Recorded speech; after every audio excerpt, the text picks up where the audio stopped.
Okay, welcome back to the Scaling Therapy Practice. If this is your first time or your returning time, I really appreciate you joining us for a conversation. This is James Marland with Dr. David Hall. Hello, David. Hey, James. This week, we're going to be talking about niches, and the specific niche is addiction and addiction niching. But first, we're going to talk about a tool, tip, or tech of the week. David, how about you go first? As a podcast episode, it will often be for me, but The Art of Online Business with Rick Mulready. It's one I regularly listen to. Rick has a lot of great conversations he has with people, or just solo episodes, things he unpacks. I appreciate just how he does it, his mindset. There's not a lot of posturing, I find, which is a thing I like for business people. Some people have a lot more posturing and talking about how great it is. Rick's one of those guys that will talk about his mistakes, like not like past mistakes, even like, hey, these are some things this year that I should have done differently. And I appreciate hearing that. But it's episode 674. It is titled 6 Mind-Blowing AI Tools That Will Save You a Ton of Time. And this came out fairly recently. This was just in beginning of February, I think it came out, of 2023. And what that looks like in the James and I were talking before we started recording of AI is going to be in everything. And but I've just found I'm not even finished the episode yet, but just the things that have already kind of come up, and James has talked about in recent episodes his recent experimentation with AI. I know. I keep talking about AI. It's so mind-blowing, though, what you can do with just a couple prompts. Yeah. What's yours tip, Sure. James? Finishing up the art of online business, that inspired me to create a mini course on things you can do with AI. So by the time you listen to this episode, I'm going to have an episode on creating a quiz with AI from books. You can create a quiz with AI on a book. You're not feeding it anything. You just say, tell me about this book and give me some questions from this book. And if it knows the book, it will give you questions on the quiz. So quizzes, emails, outlines, scripts for podcasts, scripts for YouTube videos. I'm going to have some resources on how you can start using that right away. So I'm super excited about AI. I'm glad I'm not dealing with the temptation as a student for this, because the temptation to say, like, write me a summary of this book report I have due. Anyway, AI. Sorry if you just listened to my episode with Daniel. I talked about AI with him too a couple weeks ago. All right, so it's going to be everywhere, though. It's going to be injected into your search engines, your Excel spreadsheets, your note-taking devices. It'll be interesting when people find out, James, that neither you nor I are real people, but we're actually AI manifestations.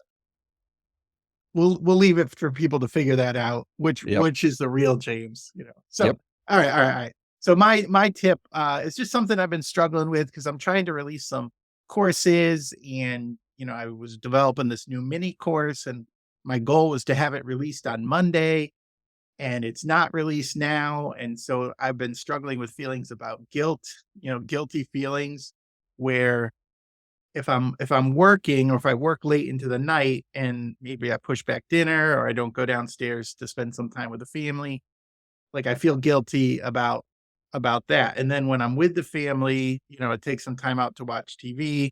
I feel guilty about having all this work that I said I made goals for myself, and I said I was going to be done, and then I'm not done. And so now I have this like turmoil inside of me, and I can't enjoy, or I struggle to enjoy work.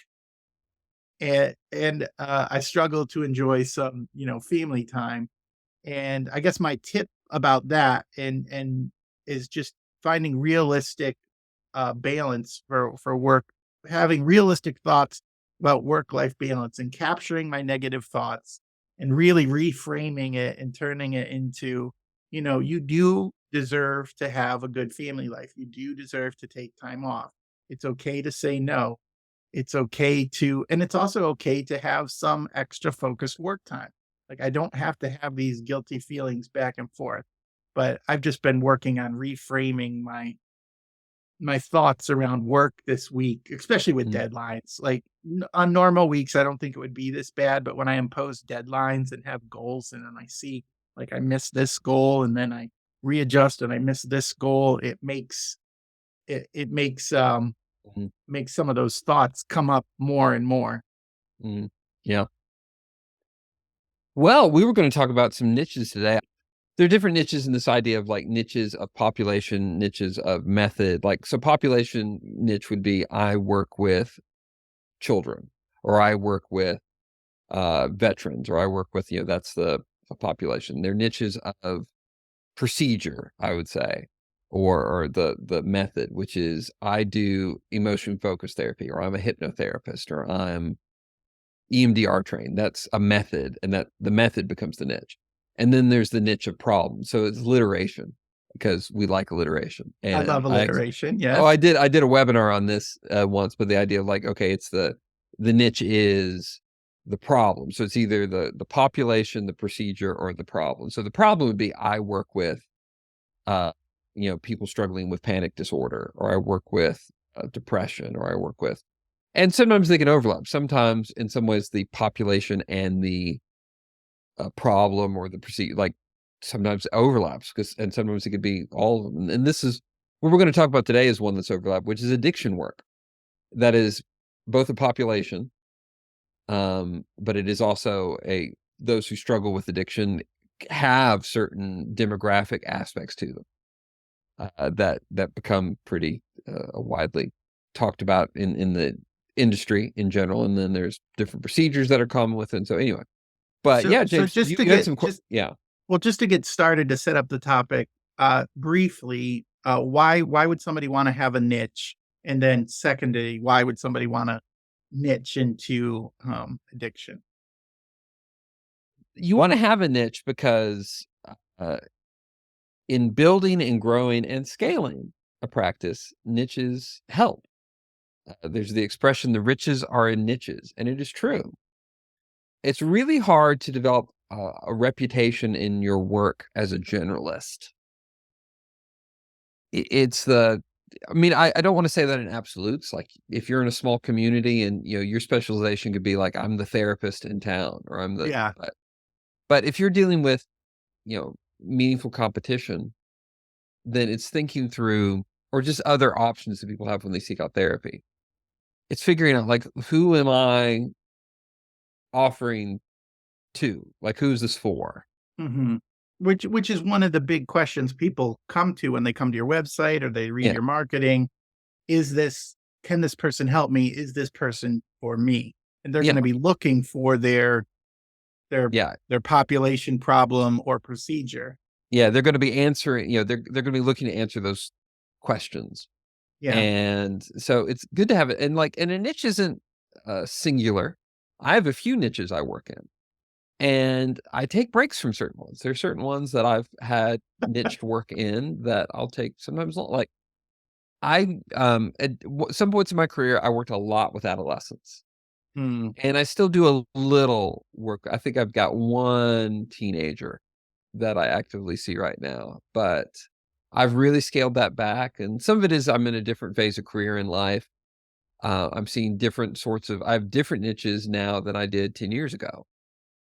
And so it's not singular, but you do have to think about like, where am I focusing my mental energy, focusing my resources in getting better at, whether it's seeking out training or certifications, or just the time to put in to get good at stuff. yeah. There's the 10,000 hour rule that to become a true expert at something, you need to have 10,000 hours of doing it. And, there's the general 10,000 hours you can have as a therapist. And my caveat for early career people in this, it's not that you cannot do good work earlier. It's that to be at a place of true like mastery expertise takes 10,000 hours, Mm, and you can't really shortcut that.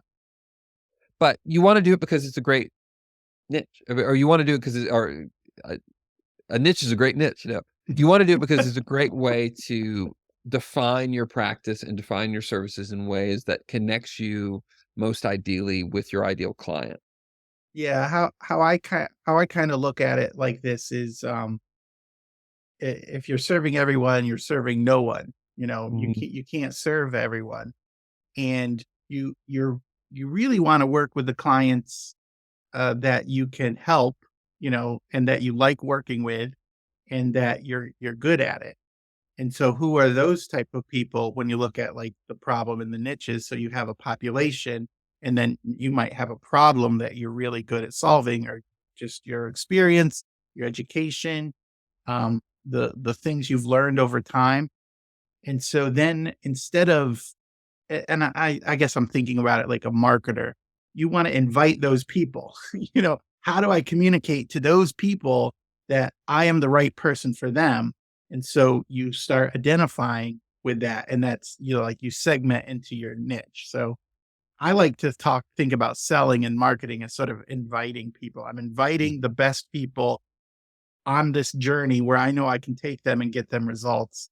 And that's I find it freeing. I actually find Mhm. it freeing to have a niche rather than like, oh, I serve everybody everywhere. Like that just seems too much to handle for Mhm. me. All Absolutely. right. So now going down a little deeper, what makes addiction counseling a nice niche that somebody would want to pursue? There's a lot of demand for one. Mm, And so let's unpacking, what addiction work is. So traditionally, it was addiction work has been talked about in substance use mhm. addiction, alcohol, other sorts of drugs or substances. It's expanded quite a bit over the past few decades. Sex addiction has probably been the most visible one, but food addiction, video game addiction, Mhm. gambling addiction is diagnosable. Where other addictions aren't in the same way as substance use or gambling. Is there a phone addiction yet? Is there That would be a technology addiction, and a there's like technology addiction? I'm I wondering. became aware about 10 years ago, and it still exists. There's a program in Washington State called Restart, and they focus on specifically video game addiction, Oh, and that that's a is there. clever And name for a video game yeah, addiction. and it's technology addiction is becoming more and more of a thing. I teach on social media and the social dynamics of technology, and it's designed to be. I mean, there's a whole process you can go down, a rabbit hole you can go down in that of how technology works on us to increase that addictive sort of response. But the two main categories people will talk about addiction, there's substance driven addiction, and then Okay. there's process addiction or behavioral addiction. But the most like in the teaching and literature, the most common term for behavioral addiction is more process addiction. But you're addicted to the process, and basically anything outside of traditional substance abuse addictions will fall into that. Uh, though I am curious about food addiction because food is a substance, but that's usually treated in the process addiction thing. So that's what it is. But people who deal with um, compulsivity uh, towards those activities or behaviors or substances in ways that are detrimental to their higher value systems, the functionality of their life, their physical health. It is kind of a hijacking process of they find themselves doing what they ultimately wish they would not do, and other people in their lives wish that they would not do. But it serves a function, right? Like their addiction serves a function in their life. It does, and that gets into kind of the whole philosophy of the process of how to work with addiction, and there are a lot of emergent models in it. In recent years, looking at different trauma models have become much more prominent, and I think have shed some very important light on the process of what leads person A to become an addict where person B does not. Because that is an important thing to not all people become addicts equally. It's not just the issue of substance. In my grandparents' generation, particularly when they were younger, most people smoked. Mm, And there was a period where a large portion of people quit smoking.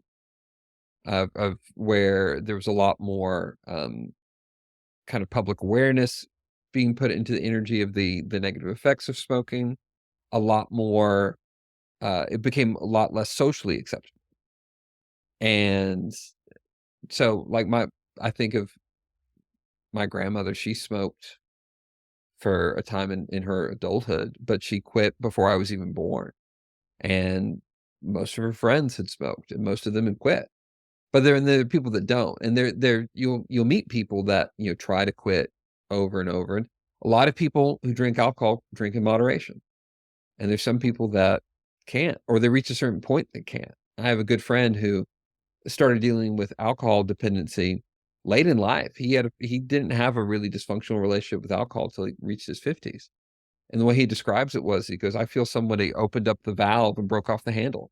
Mm. And it just, and so there's physiological aspects of addiction, but there's also aspects of how people early childhood experiences, any number of things that do that. But addiction does, whatever you're doing, it's a way to feel different. It's a way Yeah. to either escape or to indulge or what, but it creates an emotional response. So And so it sounds like, to the point of why should somebody consider a niche an addiction, like, there's a lot of demand, like, the demand hasn't gone down. there are a lot more things. Addiction presents itself in many more ways in our society. There's a big demand. It oftentimes very persistent as an issue. Mm. Uh, there's some pushback. There's a lot of things that are talked about in the models driven by Alcoholics Anonymous, AA, and disease model of addiction, which I think there's some critiques of that are justified in critiquing. But an expression that in AA is often once an addict, always an addict, or kind of, and some people buy that, some people don't. It does seem to be very persistent, where there's certain things that people may struggle with that are very transitory, that aren't necessarily lifelong, very persistent. There are other things that are, and addiction of its various sorts for a lot of people ends up being persistent. So there's a demand for it. It's very costly, addiction. Uh, I live in a very conservative state in a lot of ways, and so, like, funding for state programs is a politically difficult thing at times. Mhm. But there's a state senator who he was at a psychotherapy conference I was a part of a few years ago, and I got to know him, and he's, a conservative politically person representing a very conservative constituency, but he was a major advocate for investing in addiction treatment. And he crunched the numbers of how expensive addiction treatment or addiction is for the community. Because he talked about just the numbers of shoplifting, because how a Yeah. lot of people will end up, particularly in desperate addiction. What are the things that are common done? Shoplifting is one of them. And talking about the expense of shoplifting to the state, not just the merchants and things like that are affected by shoplifting, but typically what happens. So let's say, James, you're struggling with addiction, and to feed that addiction, you go shoplift a crock pot from Bed Bath & Beyond. I don't think Okay. that would be an easy thing to shoplift, but let's just say, for example, Say I'm really clever. really clever that you manage that, and I don't know how much a crock pot is, but let's say a crock pot is $100. People listening Okay. to this be like, "Oh my gosh, that's really expensive." That's right. I just It's a really nice crock pot, yeah, and I Bed have no Bath& clue. and Beyond, they mark their stuff up, so Yeah, let's say it's $100 crock pot for the sake sure. of it, you know. You take the crock pot. Well, you can't do much with this crock pot. Well, how typically shoplifting affects is then people return it, Mm. and you get kind of a cash sort of thing. And there are limits in it. They'll take down information. I lost the receipt. Da, da, da, take it to a different store that sells similar sort of crock pot. But here's what happens when a refund's given, regardless of how refunds are given. Let's say they only refund you store credit or whatever. When a thing is refunded, it's not just the purchase price that is refunded. The other thing that's refunded is sales tax. So I don't know if so. I in Tennessee where I live, there's no state income tax, but we do have sales tax. So if the sales tax is refunded, what that means is it's not, there was the sale was never made in the first place. And so the sale is being refunded off funds that were never there. And so basically, what the state senator was talking about, Briggs, Senator Briggs is his name, but was talking about the several $billion that this costs the state of Tennessee, not just in lost revenue, but money they're paying out in fraudulent sales tax refunds. Yeah. And if it's $1 billion for the state, it's hundreds of billions of dollars for the companies. And so his argument is like, this is costing us money. This is a public health thing. So anyway, that's just an interesting thing I wanted to kind of get off on. But it is, this keeps people, deep addiction keeps people from functioning in their lives, keeps people from functioning in their jobs, in their relationships. Yeah. I've worked, historically, I've done a lot of like young adult addiction work. And these are, they're not launching. These are, college students or young adults that can't live independently, that can't hold down a job. This has negative consequences on their families, on themselves, of course, but on their families, on society as a whole. And so because of that, addiction is a big industry. And the question of why people would want one, it's something that's identified very much. There's a lot of employment options for it. And that kind of goes to one of the reasons to niche into this, that if you, because there's a lot more in the way of programmatic treatment in addiction, whether it's an outpatient program, but it's not just individual counseling, but it's groups in intensive outpatient programs or day treatment programs or residential programs. The job market for addiction is, if you're interested in addiction work or open to be interested in addiction work, there's a lot of job opportunities because there's a big demand in it. And there's structures to where people go and get addiction treatment and they need therapists in ways that are different. And a lot of these places are much more open to people that don't have independent licensure yet, which is a key thing. Okay.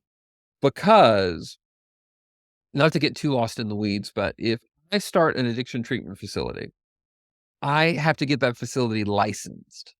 So that facility has a license. And that license is how insurance is billed. So it's not the license through of an the individual, facility license, through the facility, not the individual therapy license. Yes.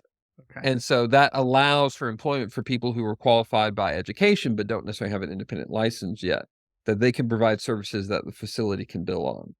And so the model of programmatic treatment in that way allows for much more flexible employment for people.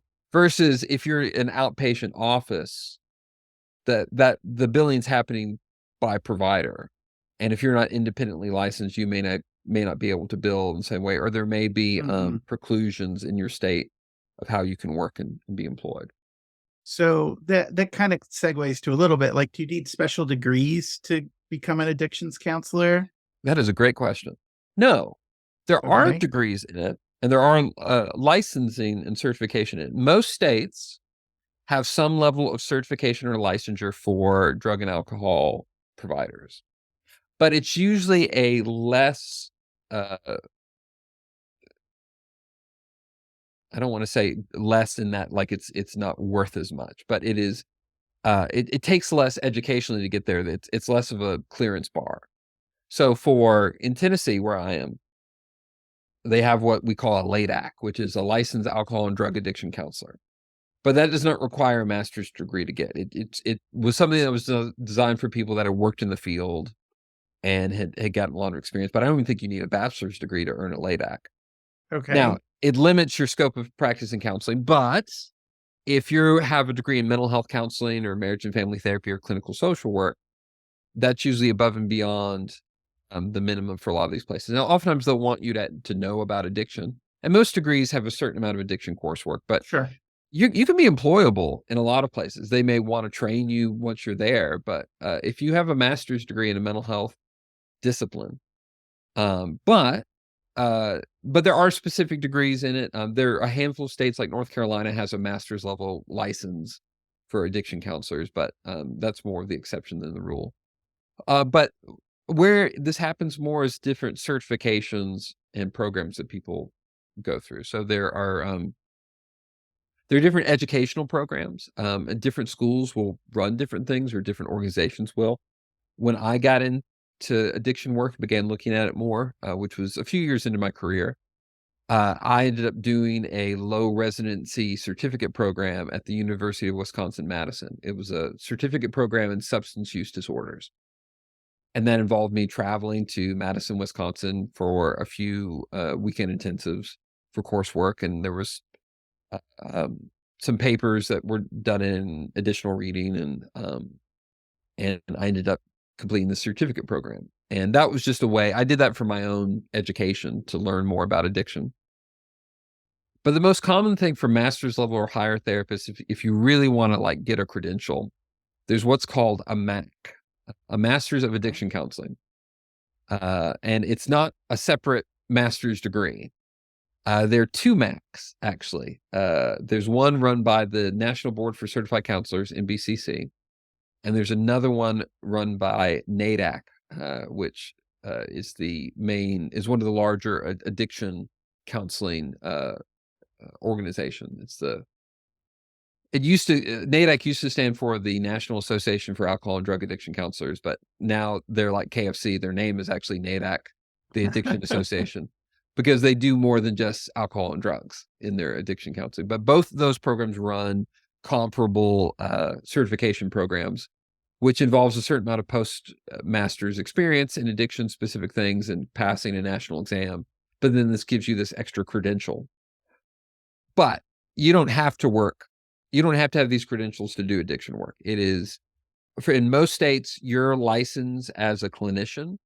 It marriage and family therapist, mental health counselor, professional counselor, clinical social worker, psychologist. That will give you the right to do counseling, psychotherapy work with addiction. Now, you want to make sure that you're skilled enough in it, and that may involve taking some CE courses or doing an intensive or auditing a class, or getting some specialized supervision. But that's just a competency that it would make sense to seek out. So that's some of the education needed, or, how do you get into it without those types of things? But like when I've helped run, like I helped assist some groups it was an IOP level addictions group. And, I don't have a master's in counseling, but I was like in the room assisting the master's degree person with like discussion questions and kind of managing the room. But just with and I was covering for somebody, and it felt draining just doing it for like a week of covering somebody, just like their life stories, the problems they're going through. Like sometimes I felt like I was being manipulated in ways I couldn't understand with that population.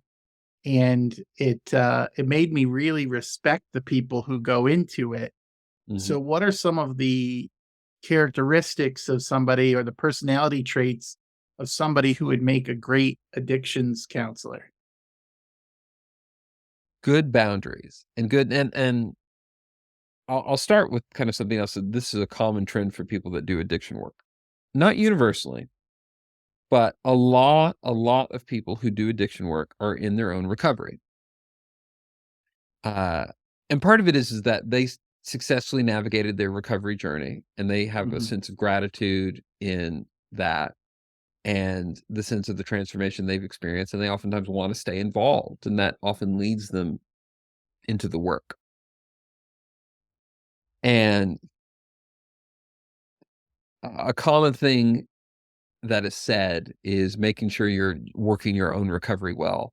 And that means a lot of different things depending on who says it in the context. But one of the more practical things I think about is you've got to have good boundaries. That I don't like necessarily talking about addicts in the way that sometimes it can get into a lot of those people sort of thing. Yeah. I find that problematic. But there are people who have a long stretch in addiction.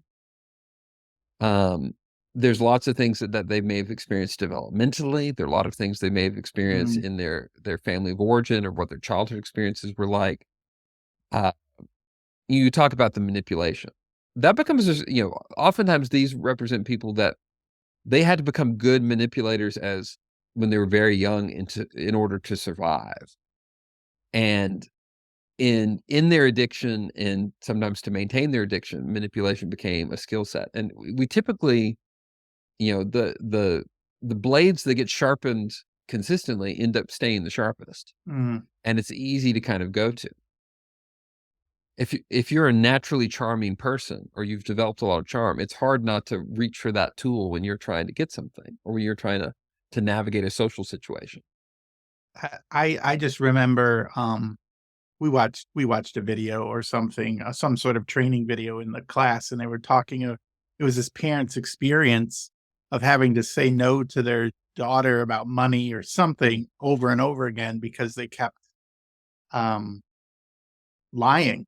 Mhm, You know, they kept saying they would do something and not do something, and everybody around the room had some sort of story similar to that, mhm. or they knew people like that, or something like that, and, I as a person who's generally trusting most of the time, I figured I I could I don't know if I without training, I don't know if I could survive in this environment. There is, the balance is you wanna have good boundaries. You don't wanna be gullible on one Yeah, side, but you don't wanna be jaded either, which is right. a side effect of a lot of people I've seen that have So done a that's a long-term tension addiction work. right there. It is. It That is. is that takes a special person to be caring and concerned, but also not gullible. I don't know if there's a technical term for that, but that is a difficult, tight, Mhm. high wire to manage. Yeah. So I would say that, you need a lot of patience, you need good boundaries, but there's certain people that can manage there's a part of addiction work that you're constantly managing a certain amount of chaos, Mm, and some of us have a higher toleration for that than others. yeah, yeah. Some of us can thrive in it, and not as a pathological statement for oneself, it's just more of some of us like, it brings a level of excitement and energy, and we can They can manage that. handle some of the uncertainty. Yeah, and, you're not easily flustered, and you can and but and there's an aspect too, if you spend some time in it, you develop don't necessarily judge, your long-term response of how you are in the first week. Mm, My first experience was I worked in a crisis stabilization hospital when I was still in grad school. It was my practicum internship, placement, and it was both psychiatric and substance, and so there was both being managed in that hospital, and, there were I was, um, a bit overwhelmed my first few yeah. weeks, and I just kinda stayed with it, but by the time I reached the end of my year there, I was much more competent and capable, So the and experience really yeah, helped. I Yeah. yeah, and it's one of the things that particularly for people when they're fresh out of grad school and they're looking for both employment options and good place to collect hours, an addiction niche is amazing because there's Mhm, often what compared to a lot of other jobs can be very well-paying jobs, and, they can be oftentimes they may include postgraduate supervision, and I know a lot of people that they did addiction work. It wasn't necessarily their long-term career path, but I think of one of, a friend of mine who he graduated with his degree and took a job out in Utah, left East Tennessee, went to Utah to do it was this wilderness experiential addiction program, and worked there for several years and got licensed and got a lot of great experience and was able to live someplace interesting. Since then, he's moved back and, has a solo practice, and, his life is, different, mhm. in that respect. But yeah, um it can be, and having an itch, I guess one of the things I wanna highlight is you can have an itch, it doesn't have to be your forever niche. It's just like, this is interesting enough, Mhm. or there's enough of a need where I can see I can help people, and this gives me a positive career pathway in this moment, for to collecting postgraduate hours or making a reasonable income or whatever it looks like. And in scaling, and because this is a podcast about scaling. if you learn that industry, it's amazing how profitable that can be at the end. I've known people that have started and sold multiple treatment centers, and their main asset was they understood addiction treatment. They understood how it worked client-wise, but they developed in the process of working in that industry, they developed skills on how to market, what were the main referral bases for it, how to go through the facility licensure process. And so they've started and sold multiple of them. And it's, as a scaling, lucrative sort of thing, there's a lot of growth in addiction treatment. Great. Any final thoughts on that? My one thing, I guess, is just this idea of interesting is sometimes good enough. I think sometimes I came into addiction work a little later. There were certain niches I took on earlier in my career. I was licensed and had been working for a few years before I got into addiction. What got me into it was I had my family. I have family members that are in development. They do like property development, things like that, and they ended up investing in the startup process of a drug and alcohol treatment center. And I was not super keen at the beginning, but they saw an opportunity, they saw a need, and they wanted to go for that. And then I got on board, and then I thought, well, I'd like to contribute as I can to the startup process. So it makes sense for me to get more addiction training. That's when I did my certificate program at University of Wisconsin. And but I had resistance early on because I've not gone through my own addiction journey. And that's something, again, a lot of people that end up doing addiction work are in their own recovery, and that was not part of my journey. I had my experience in before in crisis stabilization was there was a lot of chaos, and I wasn't sure, like, did I like that? Yeah. But I ended up coming to it with a fresh set of eyes and ended up appreciating it in different ways. And at this point, I don't do a lot of addiction work, but I feel pretty capable in it. I supervise people that do a lot more of it. And it's people are in need. And ultimately, most of us, I'd like to think, got into this field of mental health to help people. Sure. And so part of it is, niches often represent places of very acute distress and pain that people are going through, and they need help. And so it's very worthy, but exploring this niche or any niche doesn't involve signing a 30-year lease. It just, so. Great. Yeah. So my one thing I want people to remember, I really liked how you described the, like the niches, the problem, the population, or the procedure. I think if you have one, you're on your way. If you have two, like if you have a problem in a population or a population and problem, like you're almost there to a niche. And if you have a special procedure or a way on how you handle it, you're almost all the way there to having such a great definition of what you do that it would be hard for the right people to miss you. So have that problem, population, and procedure defined and communicate it in your marketing and on your webpage. And you will start to be known as the person who does this, the center of this. All right. Well, David, thank you so much for joining me on this episode. And this is James Marland with Dr. David Hall. We'll see you next time. Later.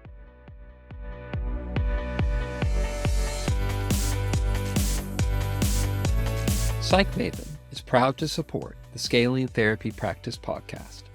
And if you are someone looking for ideas that are tailored to your own personal style on how to scale and grow your own impact and income as a mental health provider, we hope you might check out our free online assessment. If you go to stp.psychmaven.com, you can take our free personal inventory and find out what your builder type is as a helping professional. This assessment is quick and fun, and it comes with tons of customized resources with your results, so you can discover the best ways to scale that match your own personality. Find the assessment at stp.psychmaven.com. That is stp.psychmaven.com. Have fun with it. Thank you for listening to the Scaling Therapy Practice. I hope you enjoyed the show. I want to remind you that the content shared today is for general information and entertainment purposes only. Opinions given should not be considered as legal or tax advice. If you need a professional advice in those areas, please consult with a licensed attorney or accountant. But thank you so much for listening. The Scaling Therapy Practice is part of the SciCraft Network.